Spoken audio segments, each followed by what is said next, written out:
পারে, তবে কিন্তু তার মূল্য কমবে না। মূল্য কমবে নাকি? মূল্য কমবে না। এখন নবীজির চরিত্র স্বর্ণের মতো, আগেও স্বর্ণ পরেও স্বর্ণ, তবে তফাৎ কোথায়? বলে নবুয়তির আগে স্বর্ণ, তবে সেই স্বর্ণের উজ্জ্বলতা কম ছিল। আল্লাহ তাআলা নবুয়তি দেওয়ার মাধ্যমে ওই স্বর্ণের উজ্জ্বলতা তথা ওই চরিত্রের উজ্জ্বলতা বাড়ায় দিয়েছেন, যার কারণে নবুয়তির আগে আমার আপনার নবীর চরিত্রে মুগ্ধ ছিল শুধু মক্কাবাসী, আর নবুয়তির পর আমার আপনার নবীর চরিত্রে মুগ্ধ হয়েছে গোটা সৃষ্টি জগৎ। এইভাবেই আল্লাহ তাআলা আমার আপনার নবীকে উত্তম চরিত্রে গড়ে তুলেছেন। শুধু তাই না, নবীজি সাল্লাল্লাহু আলাইহি ওয়াসাল্লাম নবুয়তির পরে শরীয়তে ইসলামে যেই বিষয়গুলো নিষিদ্ধ হয়েছে, আমার আপনার নবীর দ্বারা নবুয়তির আগে এই ধরনের কোন কাজ আল্লাহ সংগঠিত করতে দেন নাই। নবীজি একবার একটা বিবাহ অনুষ্ঠানে গিয়েছেন, আরবের বিবাহ অনুষ্ঠান, রাত্রব্যাপী নাচ গান মদ্যপান হবে, সবার দাওয়াত, সবাই বিবাহ অনুষ্ঠানে গেছে, খাবার দাবারের পর্ব শেষ, এরপরে মূল পূর্ব পর্ব মধ্যরাত থেকে সারা রাত ব্যাপী নাচ গান হবে, মদ পান হবে। সবাই অপেক্ষমান কখন ডাক আসবে। একটু পরে একজন ঘোষণাকারী ঘোষণা দিল যে তোমরা সবাই ওই জায়গায় সমবেত হও, এখন আমাদের এই অনুষ্ঠান শুরু হয়ে যাবে। সকলে দৌড় শুরু করে দিয়েছে, হুড়মুড়ায় চলে গেছে যে আগে গেলে আগে বসা যাবে, জায়গা পাওয়া যাবে, পরে গেলে দূরে বসতে হবে। নবীজি সাল্লাল্লাহু আলাইহি ওয়াসাল্লাম এক দলের সাথে আসছে। নবীজি বলেন, ওরা সবাই আমাকে তাগাদা দিচ্ছে, ও মুহাম্মদ তাড়াতাড়ি চলো, আগে না গেলে জায়গা পাওয়া যাবে না। ওরা আমাকে তাগাদা দেয়, কিন্তু হঠাৎ দু চোখ জোড়ে আমার ঘুম নেমে আসছে, আমার শরীরটা ক্লান্ত হয়ে গেছে। আমার প্রচন্ড ঘুম যখন আসছে, আমার এই অবস্থা দেখে আমাকে রেখে আমার সাথীরা চলে গেছে। আমি বাড়ির এক কর্নারে ঘুমায় গেছি, সারা রাত ঘুমে অতিবাহিত হয়ে গেছে। সকাল বেলায় সূর্যের আলো যখন আমার চোখে পড়েছে, আমার চেহারার উপরে পড়েছে, আমার ঘুম ভাঙছে। এর আগে সারা রাত কি হয়েছে এর কোনো আওয়াজ আমার কানে আসে নাই।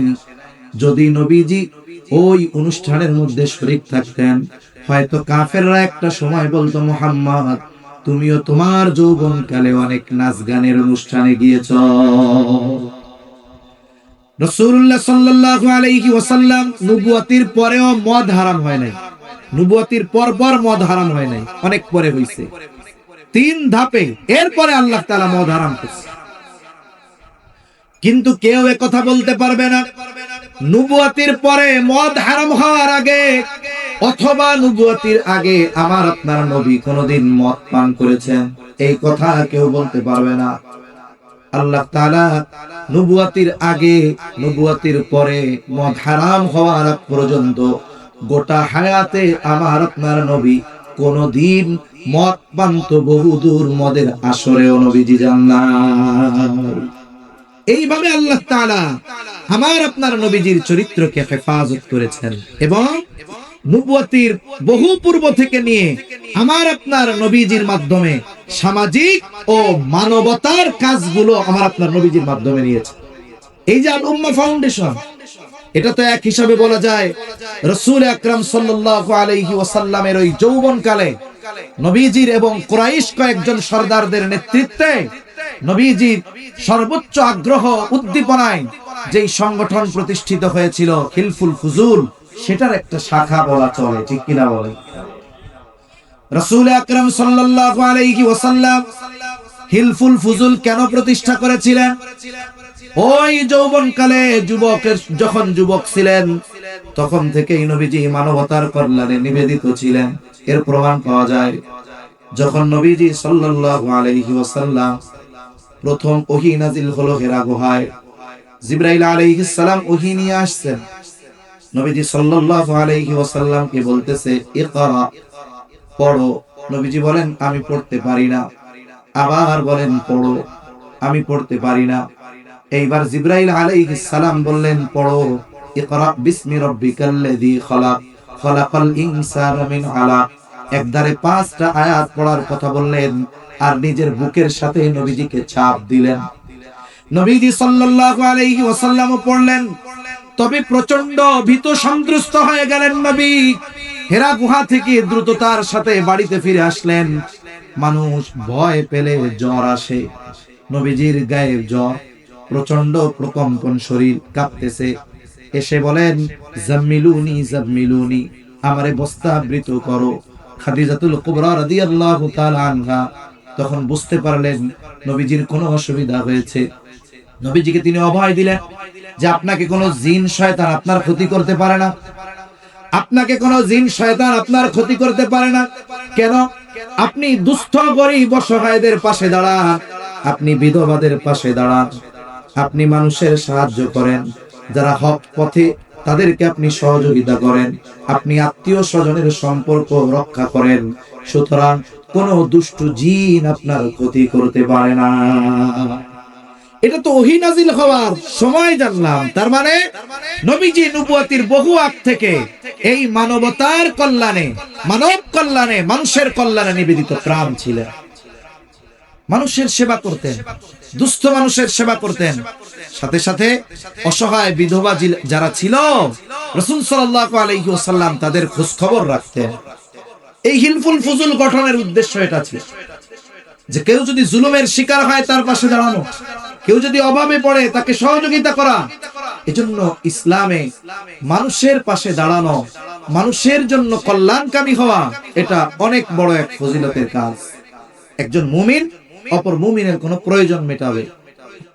রাসূল আকরাম সাল্লাল্লাহু আলাইহি ওয়াসাল্লাম বলেন, এক মুমিন যদি অপর মুমিনের কোনো প্রয়োজন মেটায়, নবীজি সাল্লাল্লাহু আলাইহি ওয়াসাল্লাম বলেন, তাহলে আল্লাহ ওই ব্যক্তির দুনিয়া আখিরাত উভয় জাহানের প্রয়োজন মিটায় দেয়। রাসূল আকরাম সাল্লাল্লাহু আলাইহি ওয়াসাল্লাম যৌবনকালেই আল্লাহ তাআলা তাকে বিচক্ষণতা দান করেছিলেন। ওনার সিদ্ধান্তের কারণে কুরাইশদের মধ্যে প্রায় হতে যাওয়া বড় ধরনের সংঘর্ষ থেকে ওই জাতি বেঁচে গেছে।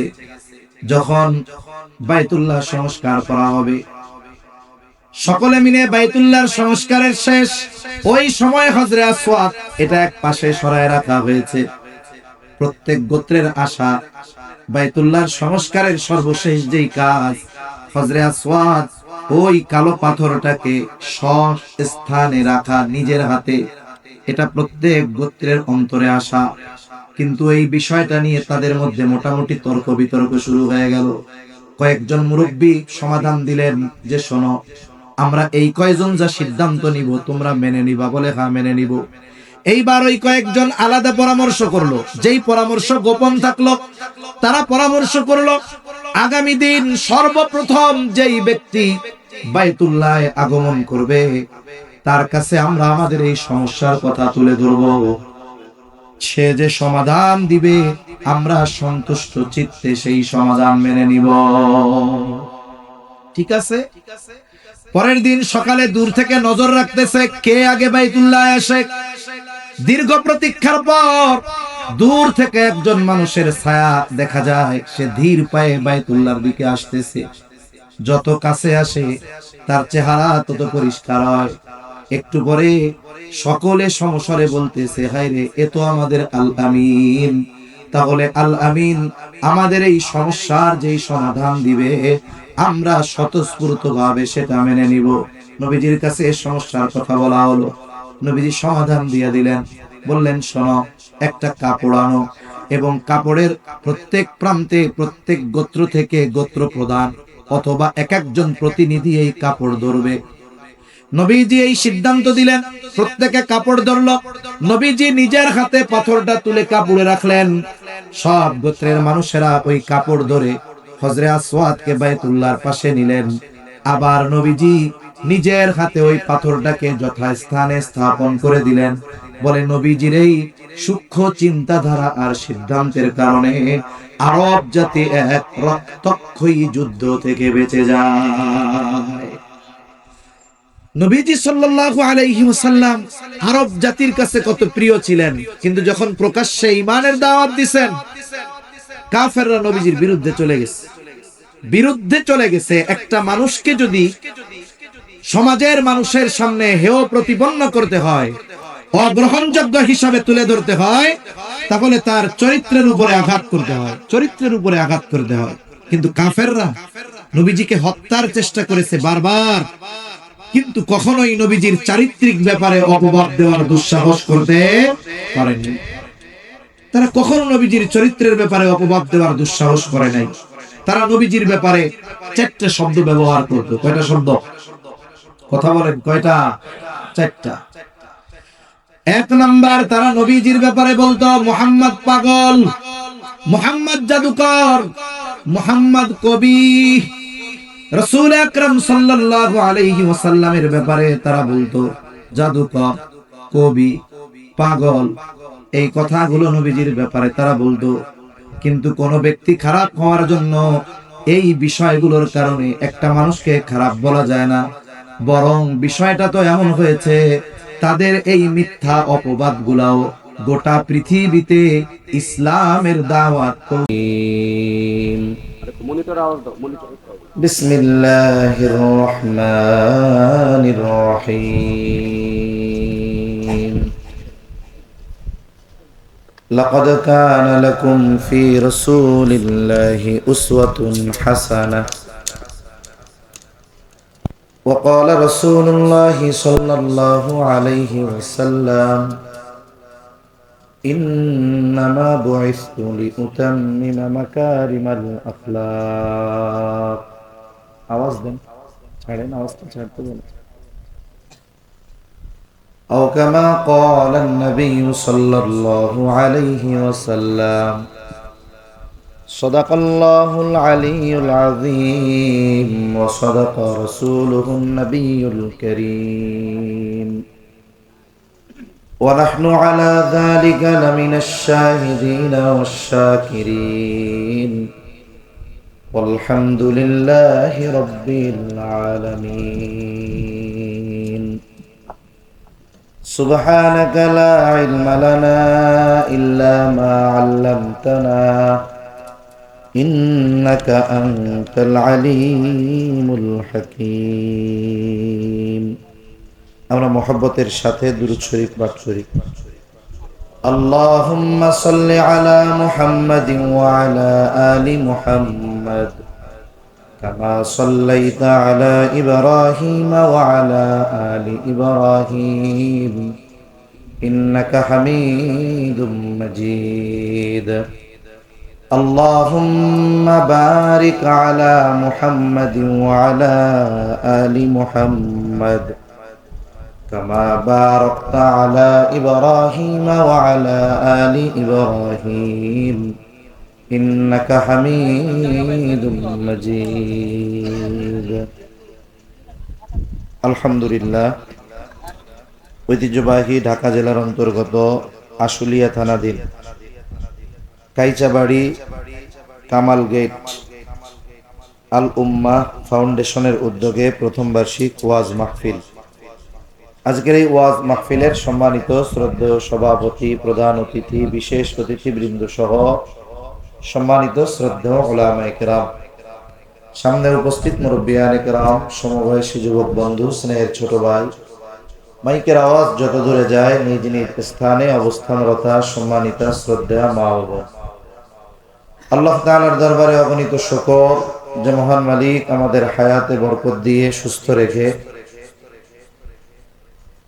গুরুত্বপূর্ণ এই মজলিসে গুরুত্বপূর্ণ কিছু আলোচনা, কিছু বিষয় জানবার, দেখবার, শ্রবণ করবার তৌফিক যে মহান মনিব দান করেছেন, সে মহান মনিবকে খুশি করার জন্য মহব্বতের সাথে জবান খুলে অন্তর থেকে কালিমাতুশ শুকর পাঠ করি আলহামদুলিল্লাহ।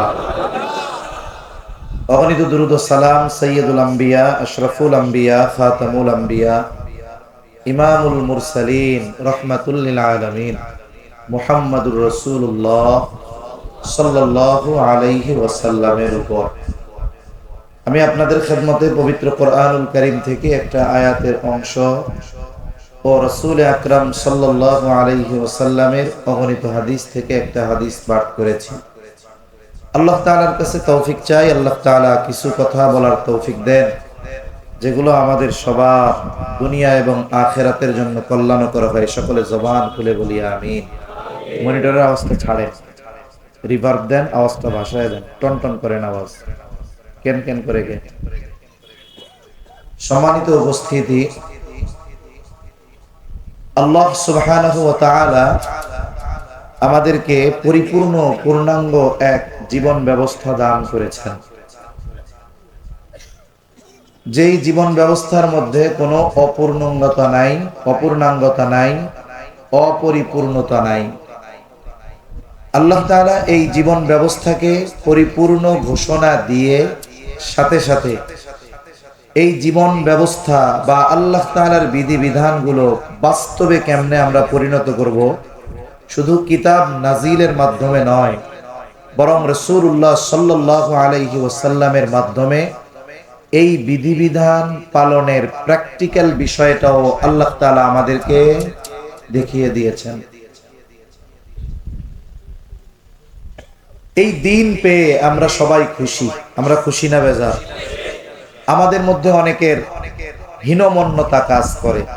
আমরা অনেক সময় চিন্তা করি যে আমরা মুসলিম, সারা পৃথিবীতে আমরা মাজলুম, আমরা নির্যাতিত, পৃথিবীর সব জায়গায় আমরা মাইর খাই। এই দেশ মুসলমানদের 92% মুসলমানের দেশ, এই জায়গাতেও এক প্রকার সংখ্যালঘুর মতো আচরণ আমাদের সাথে করা হয়, ঠিক কিনা বলে?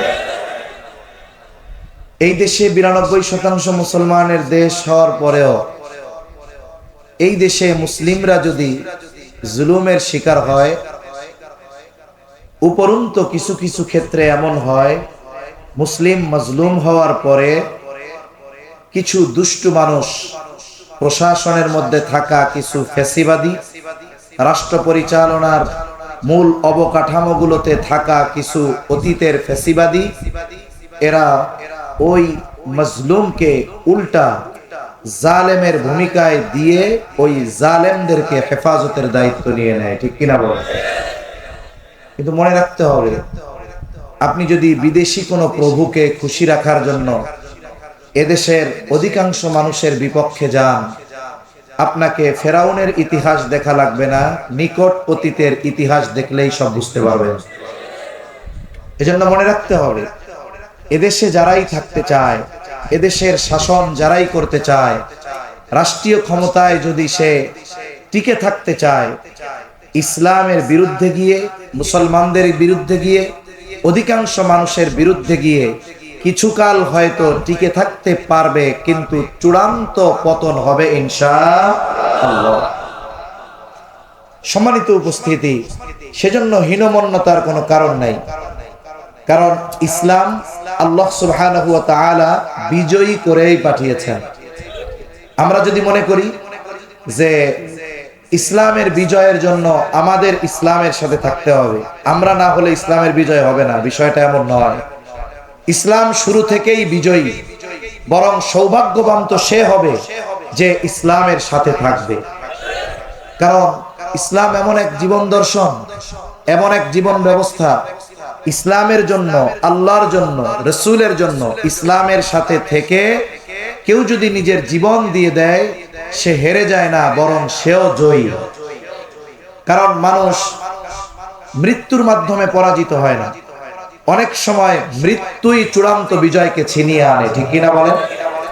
এই যে বৈষম্য বিরোধী আন্দোলন যেখান থেকে সূত্রপাত, এরপরে হাজারো তরুণের জীবন, রক্ত এই জমিনে প্রবাহিত হয়েছে, আল্লাহ তাআলা বিজয় দিয়েছে, ঠিক কিনা বলেন?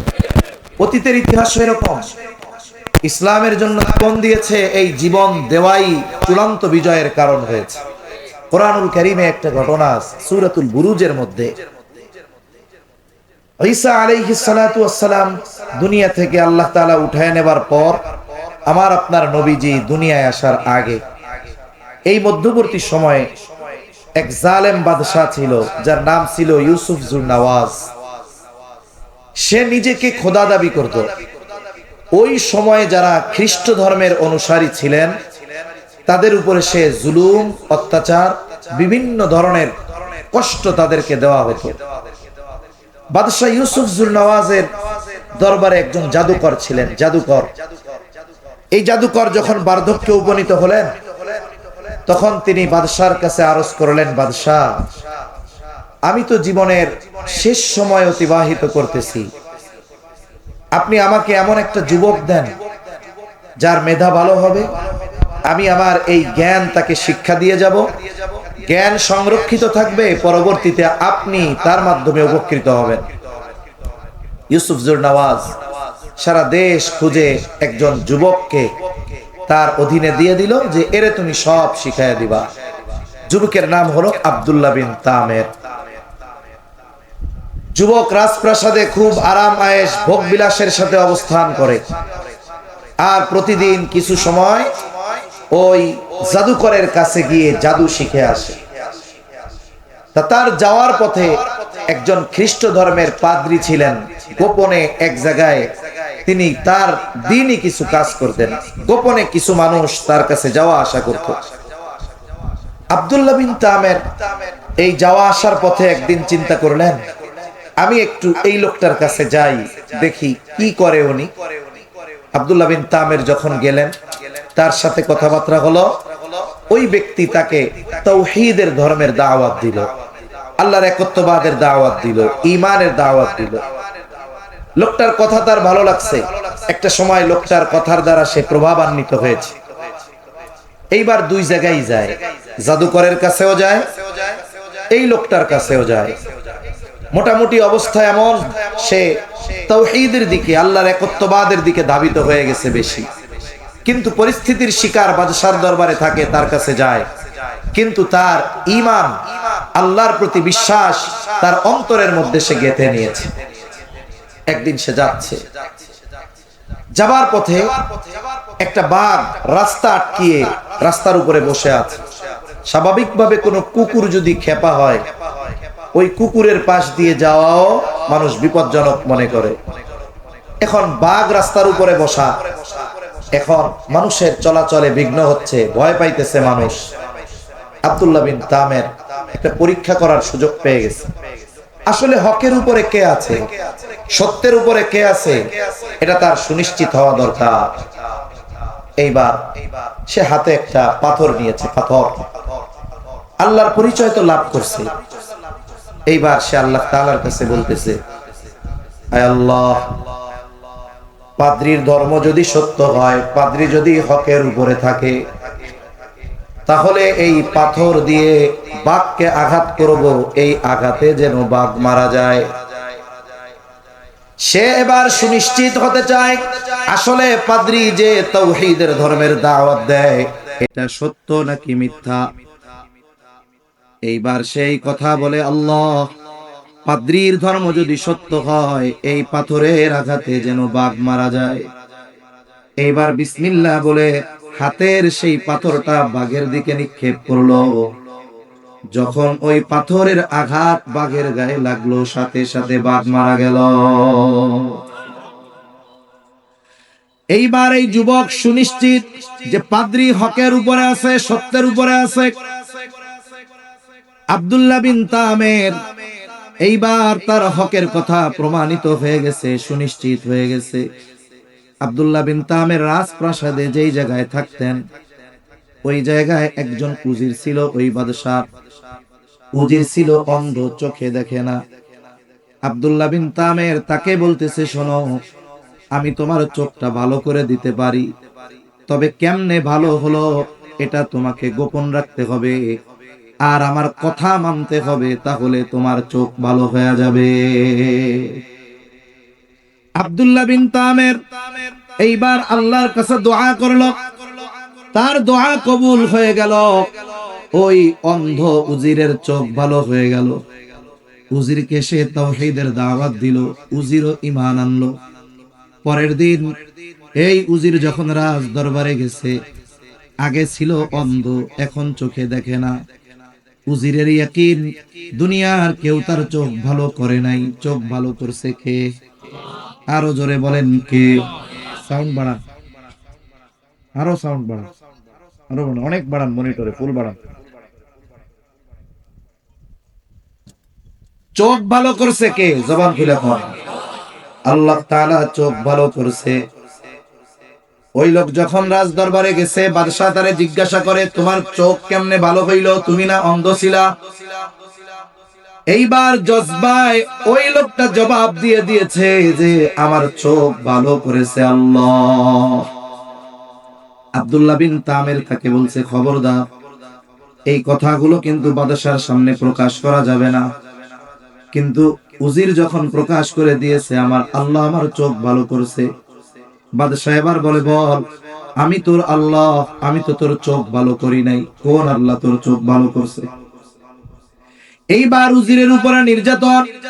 উজির স্বীকার গেল যে আব্দুল্লাহ বিন তামির সে আমাকে তাওহীদের ধর্মের দাওয়াত দিয়েছে, একত্ববাদের দাওয়াত দিয়েছে, আমি ঈমান এনেছি। এইবার আব্দুল্লাহ বিন তামিরের উপরে জুলুম। লম্বা কথা সংক্ষিপ্ত সারে বলি, আব্দুল্লাহ বিন তামিরের উপরে জুলুম। চিন্তা করতেছে দুধ কলা দিয়া আমি আমার ঘরে সাপ পুষতেছি, এটা হলো কথার কথা, কিন্তু সাপ কিন্তু কলা খায় না, সব কলা খায়, এটা কথার কথা আর কি। আব্দুল্লাহ বিন তামিরকে এইবার বাদশাহ তার জন্য পথের কাটা মনে করতেছে। আব্দুল্লাহ বিন তামির যেহেতু পথের কাটাকে সরায় দিতে হবে, তা না হলে তার খোদাই প্রতিষ্ঠিত হবে না, এক লড়াই তাদের মধ্যে শুরু হয়ে গেছে। আব্দুল্লাহ বিন তামিরকে একদল লোক দিয়ে পাঠায় দেওয়া হলো উঁচু পাহাড়ের উপর, যে যাও ওখান থেকে তাকে ফালায়া দিবা, পাথরের আঘাতে সে যেন ক্ষত বিক্ষত হয়ে মরে যায়। একদল মানুষ তাকে নিয়ে পাহাড়ের উপরে চলে গেছে। আব্দুল্লাহ বিন তামির, দুনিয়ার কেউ যদি তার নাও থাকে, যিনি আছেন তিনি কে? আল্লাহ রাব্বুল আলামিন পাহাড়ে কম্পন সৃষ্টি করে দিয়েছেন। আল্লাহ তাআলা আব্দুল্লাহ বিন তামিরকে হেফাজত করেছে, আর সাথে বাকি যারা গেছিল তারা পাহাড় থেকে পড়ে গেছে, মরে শেষ। সুস্থতার সাথে আব্দুল্লাহ বিন তামির উপস্থিত বাদশার দরবারে। বাদশাহ অবাক হতবাক, কি ব্যাপার? তোমারে না মারতে পাঠাইলাম, তোমার সাথে যারা গেছে তারা কোথায়? বলে, আল্লাহ আমাকে হেফাজত করেছে, বাঁচিয়েছে, যারা গেছে তারা সবাই খতম হয়ে গেছে। এইবার আরেক দলকে পাঠাইছে, যাও একে নিয়ে সমুদ্রের মধ্যে ফালায়া দিবা।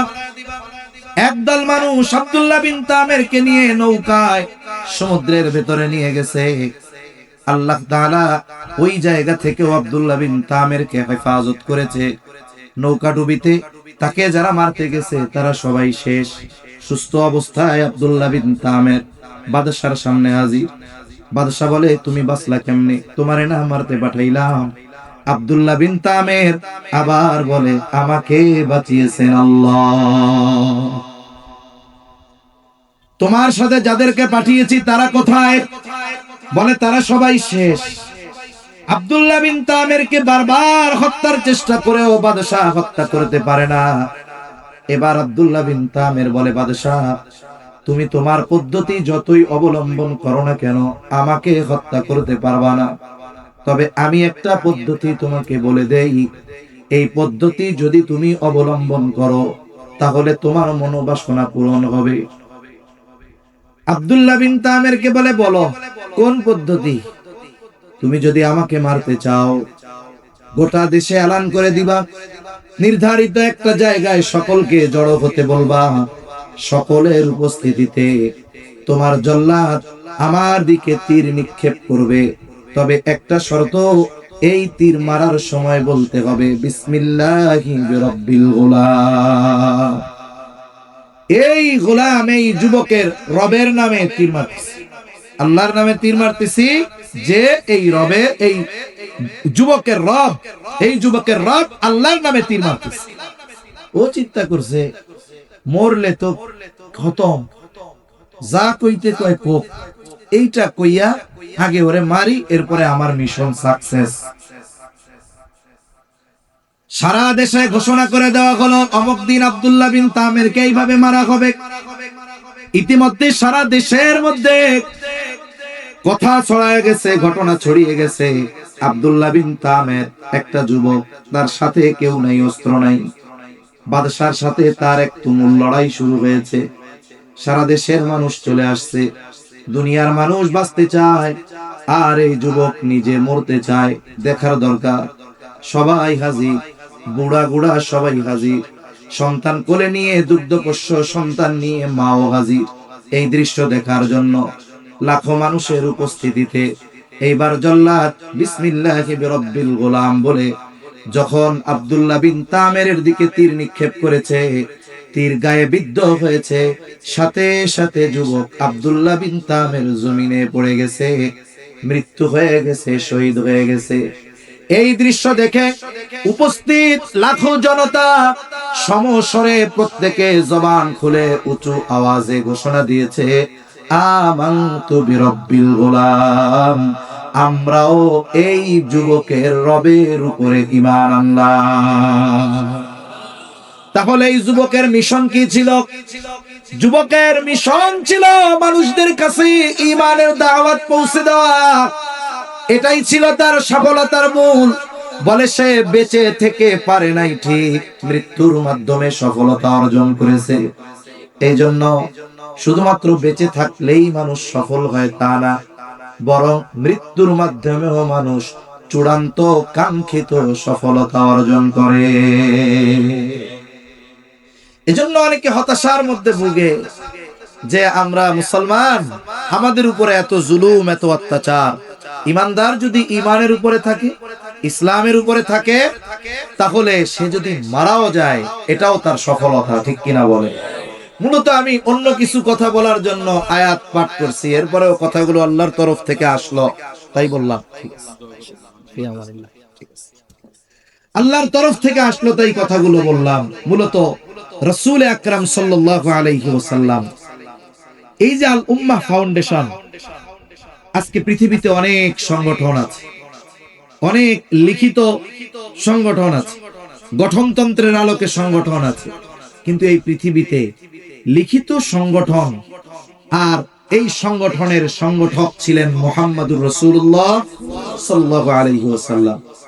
এজন্য পৃথিবীতে ওই সংগঠনগুলো এই সফলতার চূড়ান্ত শিখরে পৌঁছাতে পারবে যারা তাদের সংগঠনকে রাসূলুল্লাহ সাল্লাল্লাহু আলাইহি ওয়াসাল্লামের আদর্শের আলোকে পরিচালিত করবে। নবীজি সাল্লাল্লাহু আলাইহি ওয়াসাল্লাম নবুয়তির পরে তার মানবিক বা তার আখলাকের পূর্ণতা আসছে এমন নয়, বরং আমার আপনার নবীজি নবুয়ত পাবার বহু পূর্বে পরিপূর্ণ উত্তম আখলাকের অধিকারী ছিলেন। ওনার উত্তম আখলাকের সাক্ষ্য কাফেররা দিয়েছে, এবং তৎকালীন সময়ে জাহেলিয়াতের সময় রাসূল আকরাম সাল্লাল্লাহু আলাইহি ওয়াসাল্লামের কল্যাণে বড় বড় সংঘর্ষ থেকে আরব জাতি বেঁচে গেছে। যে আরব জাতি ছোট ছোট বিষয় নিয়ে বড় বড় যুদ্ধ লাগায় দিত। এক যুদ্ধ লাগছে একটা ডিমকে কেন্দ্র করে, বছরের পর বছর এই যুদ্ধ চলছে। নবীজি সাল্লাল্লাহু আলাইহি ওয়াসাল্লাম ওই যুদ্ধগুলো প্রত্যক্ষ করেছেন, দেখেছেন। যখন কোন পিতা মারা যাইত, সন্তানের কাছে ওসিয়ত করে যাইত যে আমার মৃত্যুর পরে তোমরা যুদ্ধ থামায়া দিবা না, বরং আমার মৃত্যুর পরে প্রতিশোধ নেওয়ার জন্য এই যুদ্ধ তোমরা চালায়া যাবা। এমন এক সমাজে আল্লাহ তাআলা আমার আপনার নবীজিকে পাঠিয়েছেন, আর ওই সমাজের মানুষ আমার আপনার নবীজির উত্তম চরিত্রের সত্যায়ন করেছে। আল্লাহ তাআলা তো ওহী নাযিল করে সত্যায়ন করেছেন, এর আগে কাফেররা নবীজির চরিত্রের সত্যায়ন করেছে।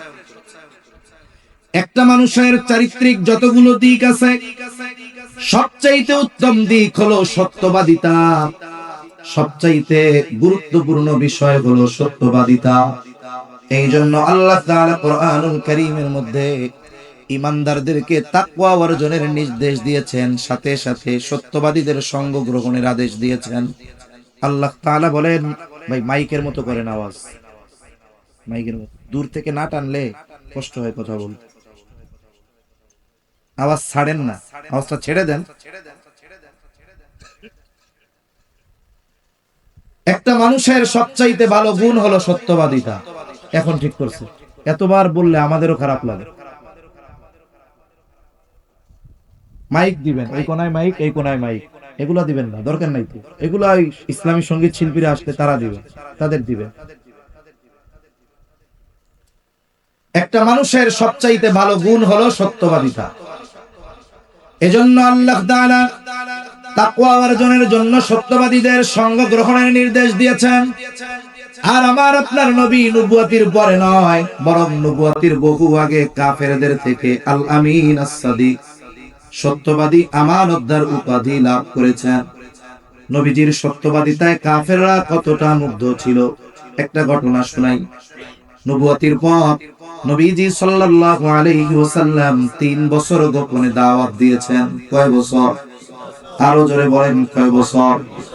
3 বছর গোপনে দাওয়াত দেওয়ার পর আল্লাহ তাআলার নির্দেশ, ও পয়গম্বর, এখন থেকে আর গোপনে কোনো দাওয়াত হবে না, এখন আপনি প্রকাশ্যে দ্বীনের দাওয়াত পৌঁছায় দেন। ওয়া আনদির আশীরাতাকাল আকরাবিন, আপনার নিকটস্থ যারা আছে তাদেরকে সতর্ক করেন। রাসূলুল্লাহ সাল্লাল্লাহু আলাইহি ওয়াসাল্লাম আবু কুবাইস পাহাড়ের উপরে দাঁড়ায় গেলেন। কোন বর্ণনায় আসছে সাফা পাহাড়ের উপরে দাঁড়ালেন। বলে দুইটা বর্ণনা দুই রকম মনে হলেও মূলত বিষয়টা এক। সাফা পাহাড়টা মূলত আবু কুবাইস পাহাড়ের একটা অংশ। নবীজি ওই পাহাড়ের উপরে দাঁড়িয়ে আরববাসীকে আহ্বান করলেন।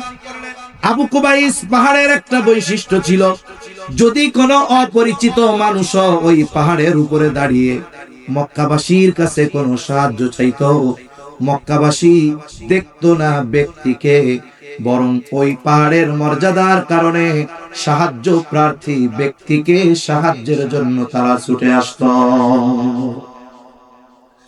নবীজি সাল্লাল্লাহু আলাইহি ওয়াসাল্লাম আরববাসীকে আহ্বান করলেন। সবাই দলে দলে পাহাড়ের পাদদেশে ছুটে আসছে। আজকে আমাদেরকে ডেকেছে আল আমিন। সবাই চলে আসছে পাহাড়ের পাদদেশে। জিজ্ঞাসা করে, ও মুহাম্মদ, আমাদেরকে কেন তুমি একত্রিত করেছো? কেন আমাদেরকে তুমি ডেকেছো? নবীজি এবার বললেন, আমি যদি তোমাদেরকে এই সংবাদ দেই, এই খবর দেই যে এই পাহাড়ের পেছন দিকে পাদদেশে একদল অস্ত্রধারী সৈন্য তোমাদের উপরে আক্রমণ করার জন্য প্রস্তুতি নিচ্ছে, আকুনতুম মুসাদ্দিকিয়া, আমি যেই কথাটা তোমাদেরকে বললাম তোমরা কি এটার সত্যায়ন করবা নাকি? তোমরা কি এটা বিশ্বাস করবা নাকি? আরব জাতি নবীজির সততায়, সত্যবাদিতায় এতটা মুগ্ধ ছিল, সকলে সমস্বরে বলল, মুহাম্মদ কেন নয়, কারণ ইতিপূর্বে আমরা তোমাকে কখনো মিথ্যাবাদী পাই নাই, বরং সত্যবাদী পেয়েছি। অবশ্যই আমরা তোমার কথা বিশ্বাস করব যে এই পাহাড়ের পেছনে পাদদেশে আমাদেরকে আক্রমণ করার জন্য অস্ত্রধারী সৈন্যরা প্রস্তুতি নিচ্ছে। এটা ছিল আমার আপনার নবীজির সত্যবাদিতার ব্যাপারে কাফেরদের বিশ্বাস। এমন এক চরিত্র ছিল আমার আপনার নবী। বলে এই চরিত্র নবুয়তির পরে হইছে এমন নয়। আমার আপনার নবীর চরিত্র নবুয়তির আগেও যেমন পরেও তেমন। এখন প্রশ্ন হতে পারে, নবীজির চরিত্র নবুয়তির আগে যেমন পরেও তেমন কেমনে হয়? একটা উদাহরণ দিলে বুঝতে সহজ হবে। মনে করেন এক ব্যক্তি 10 বছর আগে একটা স্বর্ণের বার আনছে। স্বর্ণের বার 10 বছর ঘরে রেখে দিয়েছে, কিছুই বানায় নাই। বলেন তো 10 বছর আগে যে উজ্জ্বলতা ছিল, 10 বছর যদি এই স্বর্ণটা ফালায় রাখে, ওই উজ্জ্বলতা থাকবে নাকি? উজ্জ্বলতা থাকবে? কথা বুঝেন নাই মনে হয়। থাকবে না। ঘুম আসতেছে আপনাদের? তাকবীর দেন তো, নারায়ে তাকবীর। আরো জোরে, নারায়ে তাকবীর। অফিস আছে কার কার? একটু হাত উঁচু করেন তো। আপনার ফজরের নামাজ আছে কার কার? সবার আছে? মাশাআল্লাহ। কয়েকজন হাত উঁচু করে নাই। এটাও একটা সত্য কথা। নামাজ পড়বো না, মিথ্যা কথা কয়ে লাভ কি? এমনিই তো পড়বো না এক গুনাহ, আবার মিথ্যা কথা কয়ে আর এক গুনাহ কামানোর দরকার আছে? আল্লাহ ওই ভাইগুলাকে পরিপূর্ণ দ্বীনের উপরে আসার তৌফিক দান করে। যেহেতু অফিস আছে, নামাজ তো মূল, অনেক রাত 12টা, বেশি সময় যাব না। মৌলিক কিছু কথা একটু আপনাদের সাথে একটু মুযাকারা করা দরকার। স্বর্ণের বার যদি 10 বছর আগে আইনা রাইখা দেওয়া হয়, বলে ওটার উজ্জ্বলতা হারিয়ে যাবে। উজ্জ্বলতা হারিয়ে যেতে পারে, তবে কিন্তু তার মূল্য কমবে না। মূল্য কমবে নাকি? মূল্য কমবে না।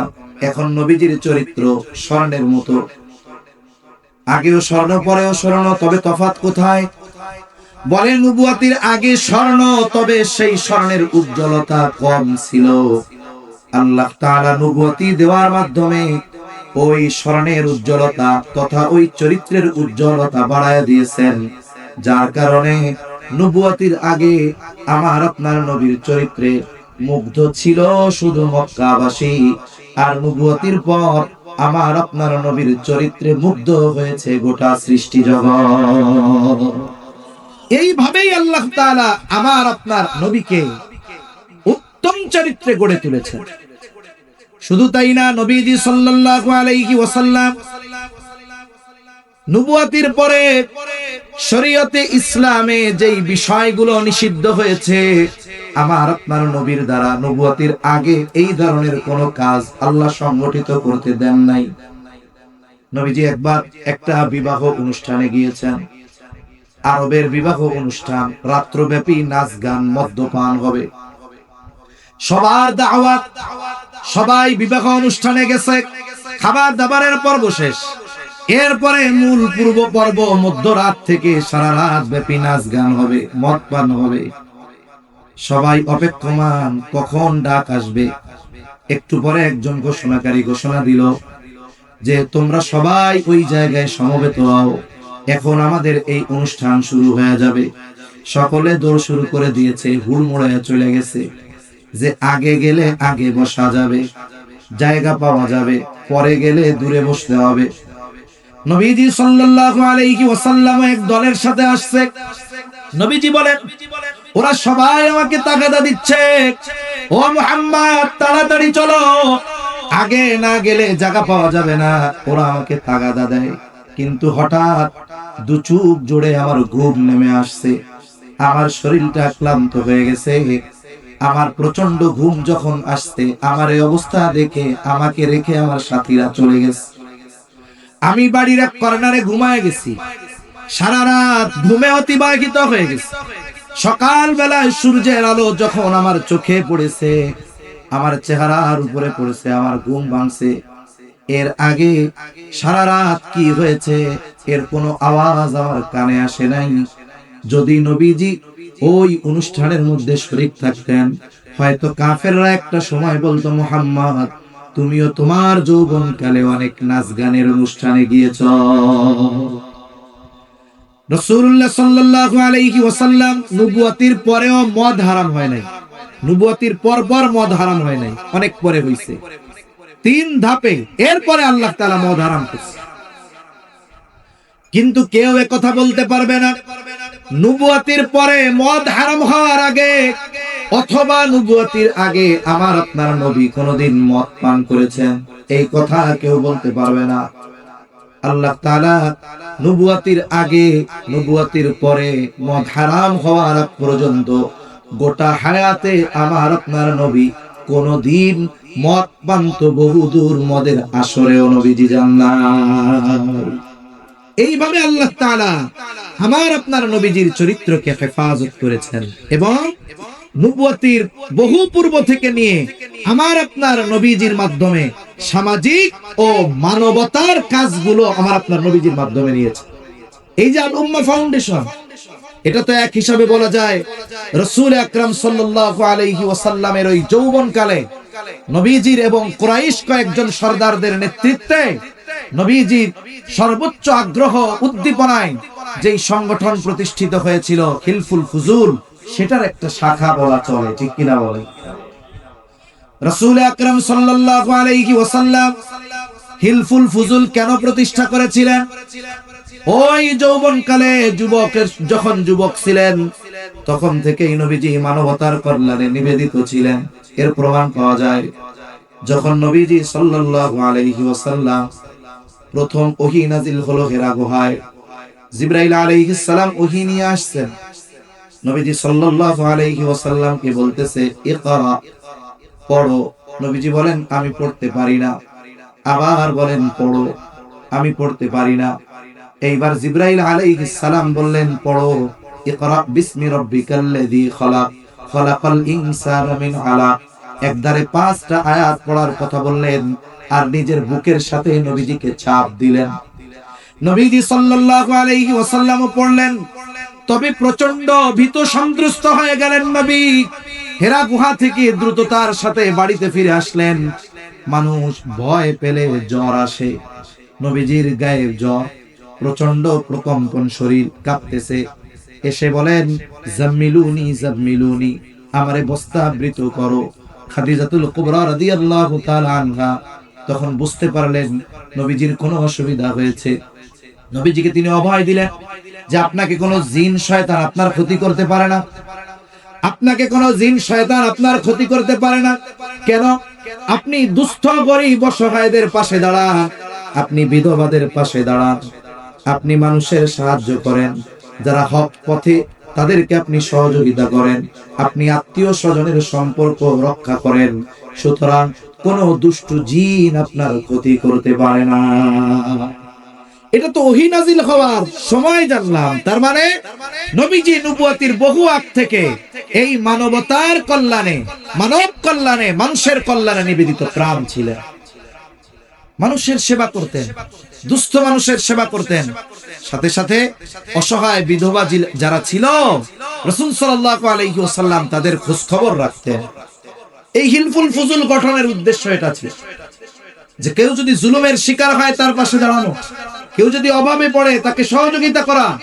এজন্য ইসলামে মানুষের পাশে দাঁড়ানো, মানুষের জন্য কল্যাণকামী হওয়া, এটা অনেক বড় এক ফজিলতের কাজ। একজন মুমিন অপর মুমিনের কোনো প্রয়োজন মেটাবে।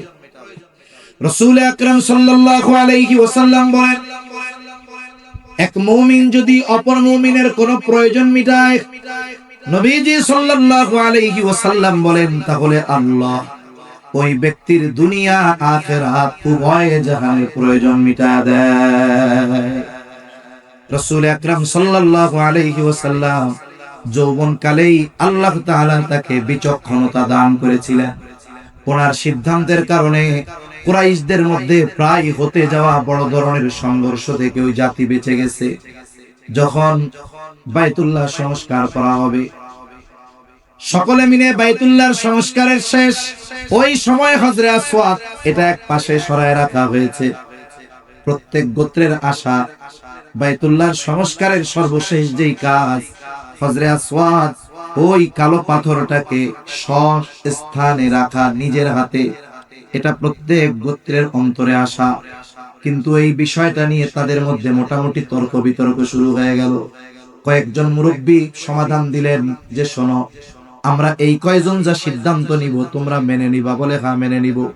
এইবার ওই কয়েকজন আলাদা পরামর্শ করলো, যেই পরামর্শ গোপন থাকলো তারা পরামর্শ করলো, আগামী দিন সর্বপ্রথম যেই ব্যক্তি বাইতুল্লাহে আগমন করবে তার কাছে আমরা আমাদের এই সমস্যার কথা তুলে ধরব।